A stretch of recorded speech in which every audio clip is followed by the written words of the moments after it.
Hey, welcome back. It's Bill Smith. Today's a big news day. We just got confirmation after 3 months of checking Q posts all the way back to Q post number 3 that Trey Gowdy is stepping down. He will not seek re-election. This is huge news. Now, in the beginning of all this stuff, the truth seekers, truth community, Trump Nation, all of you watching this, most of us were big Trey Gowdy fans, and we've had to kind of watch him wrangle some liars, but never actually get anything done, and it's been stressful and frustrating, and a lot of us can't figure out why he hasn't pushed harder, tapped harder, why we haven't heard anything, and this is the reason why. Okay, this clears everything up. So he's not going to run for re-election now, and by all accounts, Trey Gowdy is a superstar, and he'd have there's like no one that can threaten his position. He would just be there forever. He could be a lifetimer. He's already on a couple big committees. He's doing good. He issued this long statement. Here's how he leaves it off. Bible quote. The book of Ecclesiastes teaches us there's a time and a season for all things. There's a time to start and a time to end. There's a time to come and a time to go.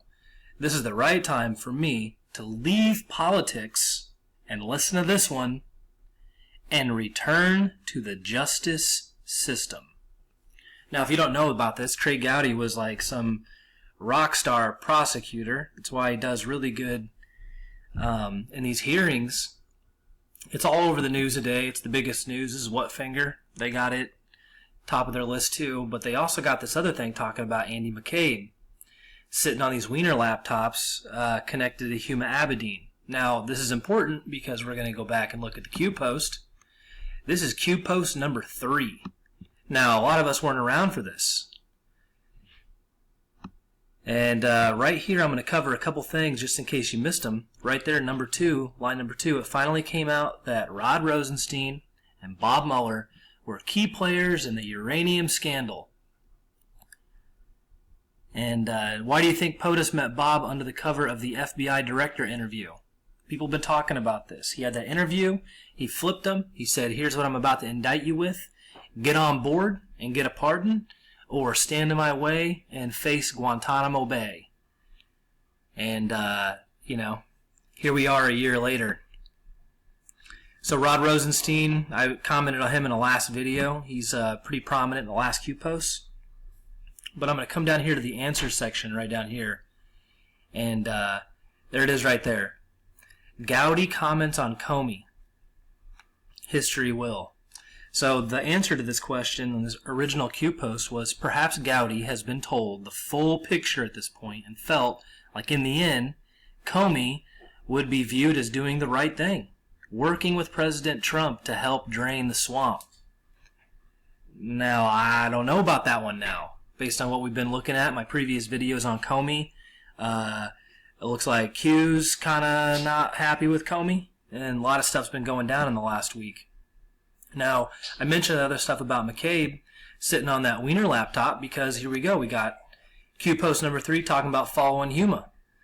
And this is important because Trey Gowdy is only mentioned in the Q post twice, from what I can tell. So he's mentioned in this original post, post number 3, and then he's mentioned in a post just recently, in the last week, or maybe even a couple days ago. But, one of the ones that he's mentioned in talks about Huma. Operation Mockingbird, which we all know has just now failed. And talks about people in the government worshiping Satan. It's not about Republicans versus Democrats at this stage. We all know that. It's deep state versus the rest of us. And here's some extra answers. Rod Rosenstein and Bob Mueller were key players in the uranium scandal. There's a link to go check out. I'll try to post that down in the description. And here's some more stuff about Gowdy. So on Fox News, The Story, Gowdy cryptically told host Martha McCallum that he believes history will be much kinder to Jim Comey in that July press conference than the Democrats were. Jim Comey had access to additional information that I am convinced left him with no other choice but to make the decision he made in July. So, interesting stuff. I think I got a little bit of homework to do, digging into this further. So either Trey Gowdy saw some stuff and he thought Comey would make the other choice. Maybe Comey's not dirty. Okay, maybe it's a lot of that other fake news that Q was talking about putting out to trusted news sources, possibly people like myself. So that's it. This is the big news of the day. This is how it tracks back to the original Q post. I think future proves past, and that Gowdy stepping down. Also worth mentioning is Gowdy was part of the Tea Party movement, and he's been in Congress now. Let me look this up for you. Past 7 years out of South Carolina. So he was elected on the Tea Party movement, and I think those people were pretty honest. They didn't get a very good shake, if you know what I'm saying. So I'm going to leave the video off with this last piece. Right here, okay, Gowdy was on the Benghazi committee, and he's the chairman, right? And they never got anything done out of that Benghazi hearing. And if Hillary would have won the election, who knows what would have happened. Look at the purple tie. Okay, just look at the purple tie. That's all I'm going to say. But he didn't come out of that Benghazi hearing with anything substantial, and we all know that stuff is a lot deeper. So here is my theory that I'm going to posit to you. I will cover this in another video, I promise. But I believe that Gowdy knows. Okay, he knows. And McCabe knows because he's got the laptop. And the FBI knows.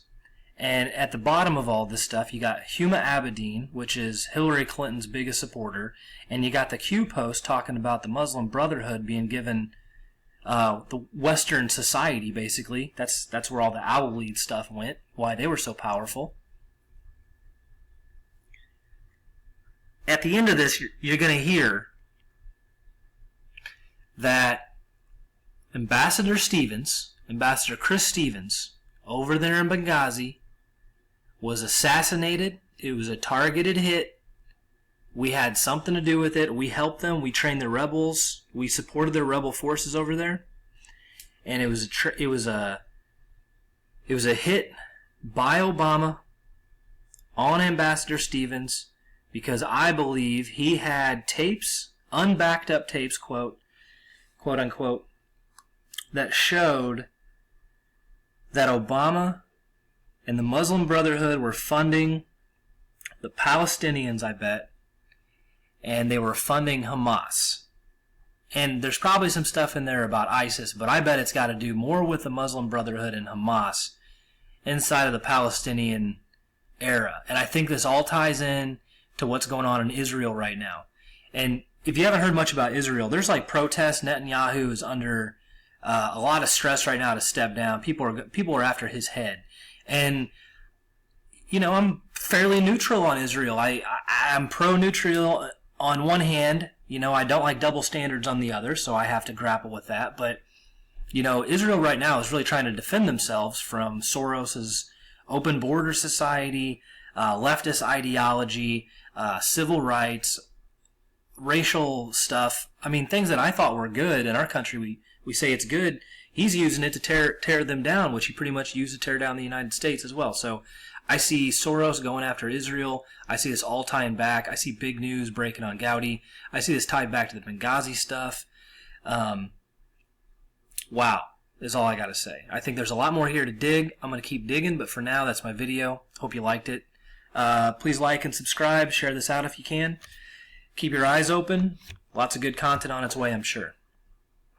Till next time, Patriots. Sorry, I almost forgot to mention the most important part. I've been trying to dig up the Q post so I could show it to you, but I can't find it. In the previous Q post, it said that there might be 3 Supreme Court justices getting taken out over this. And there are some other Q posts about what it's going to take to get the military involved and what the Supreme Court did to open that up. So I'm going to go dig into that and see if I can find a little bit more information for you on the next video. But that could be where he's going. He's talking about leaving the House to re-enter justice, and Trey Gowdy's at a rock star level already. So unless they open up something for him big, I thought he was going to go be the Attorney General first until they tap Sessions. And then I thought he was going to replace Rod Rosenstein when they yank him. But it looks like he's going to be a Supreme Court justice, which is going to be good for all of us because now he can actually do something, Whereas before he could investigate, but he never could actually make any choices. So good for him, good for us. Till next time, see you around.